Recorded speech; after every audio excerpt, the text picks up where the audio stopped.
కృష్ణానది ప్రాజెక్టులపై కాంగ్రెస్ ప్రభుత్వం తీరును ఉమ్మడి మహబూబ్ నగర్ జిల్లా రైతులు తీవ్రంగా ఎండగడుతున్నారు. రేవంత్ సర్కారు అసమర్థ నిర్ణయంతో తెలంగాణపై కాంగ్రెస్ బీజేపీ వైఖరి స్పష్టమైందంటున్నారు.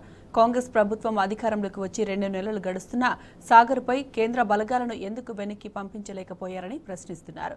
రైతుల దృష్టి మరల్చేందుకే రేవంత్ మేడిగడ్డ ప్రస్తావన తెస్తున్నారని ఫైర్ అవుతున్నారు. ఈ నెల 13న నల్లగొండలో జరిగే బీఆర్ఎస్ సభను విజయవంతం చేసి మరోసారి తెలంగాణ రైతుల సంఘటిత శక్తిని చాటుతామంటున్నారు.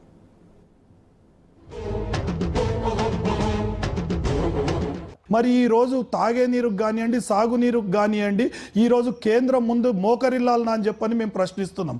ఈరోజు అసలు సబ్జెక్టు నిడిచిపెట్టి ముఖ్యమంత్రి గారు అయిపోయిన ప్రభుత్వం మీద దుమ్మెత్తి పోస్తున్నారు. మరి 10 ఏళ్ల కాలంలో ఈరోజు తెలంగాణ ప్రాజెక్టులను ఎప్పుడు కూడా కేఆర్ఎంబీకి అప్పచెప్పలేదు. కాళేశ్వరం పోయి చూపిస్తా 13వ తారీఖు రోజు డైవర్ట్ చేయడానికి అంటున్నావు. కానీ నువ్వు పోవాల్సింది కాళేశ్వరం కాదు, ఢిల్లీకి పోయి ధర్నా చేయి. కేఆర్ఎంబీకి తెలంగాణ ప్రాజెక్టులను అప్పచెప్పను, దక్షిణ తెలంగాణ మొత్తం ఎడారైతది అని చెప్పని సిగ్గుచేటు. నాగార్జున సాగర్ని కేంద్ర బలగాలు హ్యాండ్ ఓవర్ చేసుకొని 2 నెలల కాలం అవుతున్నా కూడా కేంద్ర బలగాలను వెనకాలకి పంపించే సోయి కూడా ఈ ప్రభుత్వానికి లేదు. మరి ఈరోజు 10 ఏళ్ళు అప్పచెప్పింది నీ 2 నెలల కాలంలో నువ్వు అప్పచెప్పినవంటే ఏ విధమైన చిత్తశుద్ధి నీకు తెలంగాణ ప్రాజెక్టుల పైన ఉందనేది తెలుస్తుంది.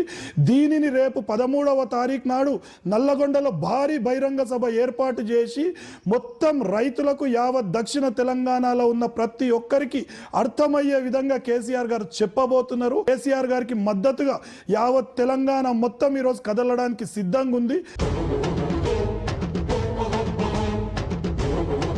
మన ప్రాంతం లోపల ప్రవహించేటప్పుడు హక్కులన్నీ కూడా మనకే ఉండాలి అని చెప్పి మనం తప్పకుండా ఫైట్ చేయాల్సినటువంటి అవసరం ఉంది. కేంద్ర ఈ నిర్ణయాన్ని మనం వ్యతిరేకించాల్సినటువంటి అవసరం ఉంది. మనం జరిగేటటువంటి అన్యాయం ఏదైతే ఉందో దాన్నంతా కూడా మనం నిలువరించాల్సినటువంటి అవసరం ఎంతైనా ఉంది. ఈరోజు పాలమూరు పచ్చబడ్డది అని అంటే కేసీఆర్ యొక్క విధానం వల్లనే పచ్చబడ్డది. ఇప్పుడు ఉండేటటువంటి ప్రభుత్వం ప్రజా వ్యతిరేకమైనటువంటి నిర్ణయం తీసుకున్నది అనేటటువంటి భావిస్తూ మరి రేపు 13వ తారీఖు లోపల నల్గొండలో జరిగేటటువంటి సభ ఏదైతే ఉందో మనం కేంద్ర ప్రభుత్వం వైఖరిని మరి ఇక్కడ ఉండేటటువంటి రాష్ట్ర ప్రభుత్వం తీసుకున్నటువంటి నిర్ణయాన్ని వ్యతిరేకిస్తూ మన కేసీఆర్ గారు ఇచ్చినటువంటి పిలుపు మేరకు అందరం కూడా ఆ సభ లోపల అధిక సంఖ్య లోపల పాల్గొని ఈ యొక్క నిర్ణయాన్ని మనం వ్యతిరేకించాలి. కృష్ణా ప్రాజెక్టులను కాంగ్రెస్ ప్రభుత్వం కేఆర్ఎంబీకి అప్పగించడంపై పాలమూరు జిల్లా రైతులు భగ్గుమంటున్నారు. తెలంగాణ సాగునీటి ప్రాజెక్టులపై రేవంత్ సర్కార్కు చిత్తశుద్ధి లేదని మండిపడుతున్నారు. కేసీఆర్ పాలనలో పాలమూరు పచ్చబడితే రేవంత్ అసమర్థ నిర్ణయాలతో ఎడారిగా మారే పరిస్థితి దాపురించిందని ఆవేదన వ్యక్తం చేస్తున్నారు. ఈ మేరకు కేంద్ర రాష్ట్ర ప్రభుత్వాల నిర్ణయాన్ని ఎండగడుతూ ఈ నెల 13న నల్లగొండలో బీఆర్ఎస్ తలపెట్టిన బహిరంగ సభను విజయవంతం చేసేందుకు పెద్ద సంఖ్యలో తరలివస్తామని చెబుతున్నారు.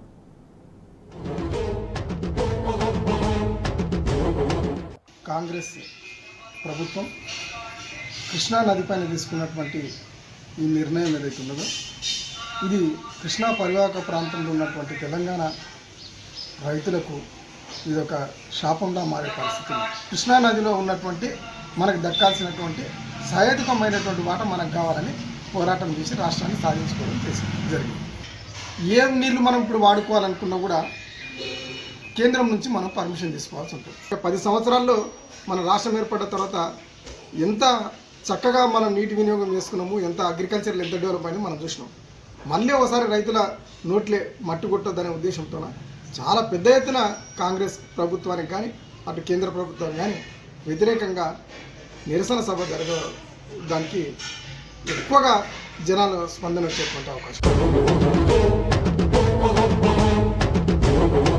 నేడు కృష్ణా జలాలను కేఆర్ఎంబీకి అప్పగించడంలో అసలు కాంగ్రెస్ యొక్క కుట్ర అనేది బయటపడుతుంది. పైన ప్రజలందరూ చాలా జాగ్రత్తగా ఉండాలి. ఇక ఈ యొక్క కృష్ణా జలాలను కేఆర్ఎంబీకి అప్పగించినట్లయితే మనకు 2వ పంట దేవుడేరు కానీ 1వ పంట కూడా మనం నోచుకోలేకపోయే పరిస్థితి వస్తాము. ఇట్టి కార్యక్రమాన్ని ప్రజలు, రైతులు ప్రతి ఒక్కరూ భారీ ఎత్తున హాజరై విజయవంతం చేయవలసిందిగా కోరుతున్నారు.